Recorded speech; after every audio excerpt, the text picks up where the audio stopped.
name, where you're from, which you guys are all in Taiwan, and I'm not, and who's your best friend in the entire world. So I can start. So my name's Stephen Metler. I'm from Bethlehem, Pennsylvania. I'm from the United States, and my best friend in the entire world, actually, I have like two best friends who are brothers, and I'm actually in their house right now. One of them is doing missionary work in Brazil, so he's not in the U.S.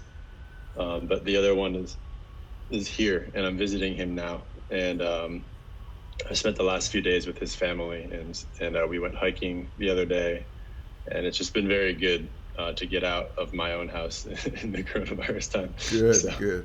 Best friend from the whole world. Now it's in Shanghai. Sandy. She's my best friend because the reason why is she helped my sister become a Christian. I really appreciate that. Amen. Wow. Yeah. And another best friend actually is my sister, younger sister. She's a sister now. She's a sister, and then she's one of my best friends. I guess my best friend will be this person right here. Wow. You know, it's funny because actually we fight a lot too. Yes. We are so And then you different. still say I'm best from Mars. She's from Venus? Venus. Yeah. Right.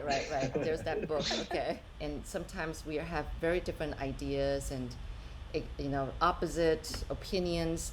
But then I realized that I need him a lot, And so, and a lot of times we really are meant for each other because there are times that we realize that we're thinking the same thing. And then, we're the same. I don't know, it's funny because, you know that God has made him for me. So no matter what, we're stuck together, we're best friends. Yeah. When, because I didn't grow up in the church, and my experience before being a Christian was very different than right now. And because I grew up with a bunch of friends, like just a bunch of guy friends who, when you're young and you're in high school, it's like, especially when you can only see your parents' relationship and it's not so good and this and that.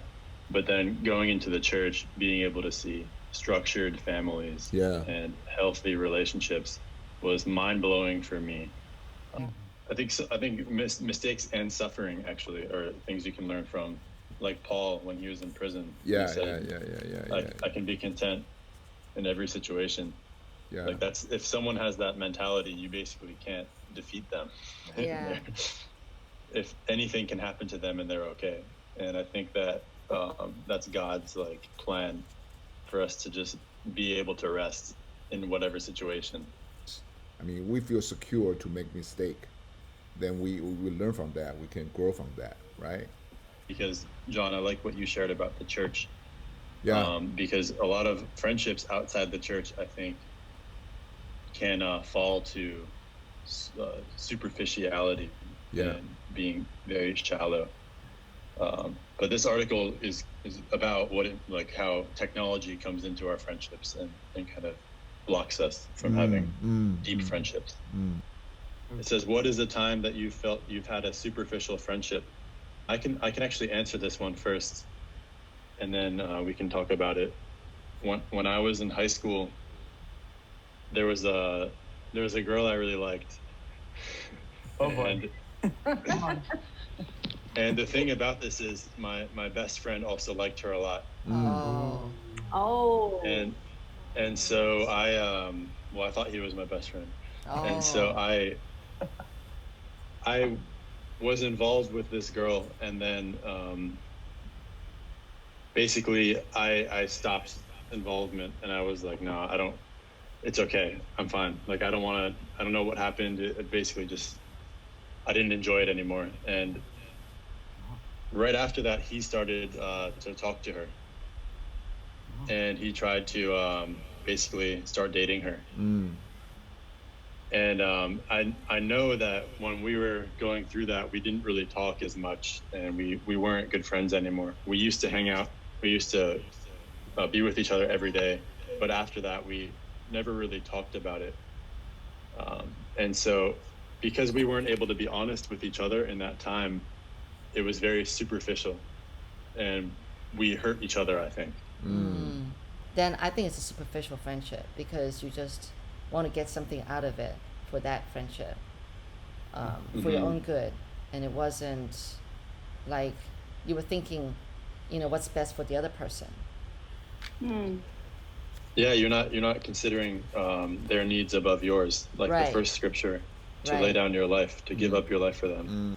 Something that I feel is missing because it makes me feel that I have superficial friendships when it's there is jealousy.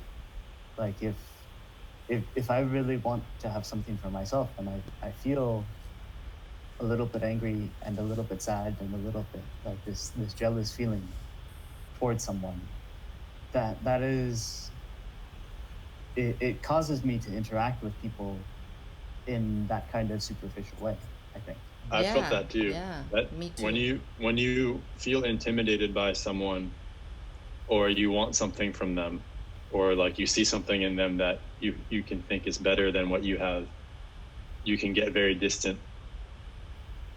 Yeah, I've felt that before, for sure. It says, what is the time that you felt you've had a fulfilling friendship? And for me, that's like right now, because the last week or so has been very difficult in my life with different family situations and different burdens that came. And so being here at my friend's house, someone who's willing to take you in hard times, it's evident that I have very fulfilling friendship with my friend here. So I think we kind of answered a little bit of that when we were talking. The church has fulfilling friendships, but what do you guys think? How to say 陪伴? Just be there for each It other. was Be there for you. Be there for yes, each other. just sitting side by side is yes, I think it's my meaning of the fulfilling friendship. Sometimes you just need someone because you're feeling lonely. Right. And you don't have to say anything. Just be there for each other. Yeah. Sometimes you don't know what to say, but just Yeah. being there and then hug each other, give them a hug or something like that. Just being there. Cry with them or Yeah. whatever. Yeah. I think hugs has the power.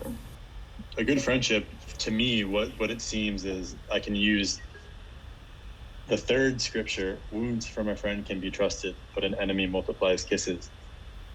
How I can improve my friendships. Sometimes when my friends tell me things that are hard, I get very defensive and I get kind of angry. And part of me just doesn't want to seem like inferior to them or like someone's giving me advice and they think that they know better than me, which is sometimes just very, very prideful.